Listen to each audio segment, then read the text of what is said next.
అంటే ఏం చేయాలి? ఎలా చేయాలి? దానిపై మీకు అది ఎక్స్పైర్ అయిపోయిందంటే ఏం చేయలేము. డిస్ట్రిబ్యూటర్స్కు రీప్లేస్ చేయొచ్చు. ఎక్స్పైర్ అయిపోతే డిస్ట్రిబ్యూటర్ రీప్లేస్ చేయొచ్చు. లేదంటే ఎవరైనా పేదవాళ్ళు ఉన్నప్పుడు వాళ్ళకి డొనేట్ చేయొచ్చు. అంటే చాలా మంది చెట్లు వేసేయాలి అంటే కొన్ని యూజ్ అయితే ఉండదు. ఎంజైమ్ టాబ్లెట్స్ వేయాలని కొంతమంది కానీ మన విటమిన్ టాబ్లెట్స్ అవైతే యూజ్ అవుతాయి కానీ అన్ని టాబ్లెట్స్ యూజ్ అవ్వవు. విటమిన్ టాబ్లెట్ అంటే ఏమో ఈ బి కాంప్లెక్స్ అలాంటి B complex, calcium tablets, multivitamin tablets. రాసుకున్నాను multivitamin tablets for plants plant nutrients అంటారు. అది ఆ పాయింట్ బాక్స్ పెట్టి దీంట్లో కలెక్ట్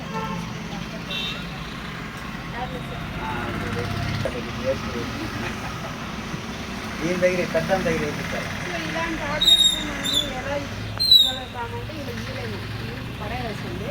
సో మనం డేటు, ఎక్స్పైరీ డేటు, అది ఏ ట్యాబ్లెట్ అనేది మేము కంపల్సరీ ఉండాలి. ఇవైతే ఏమీ లేదు, మనం ఎవరికైనా తెలియదు.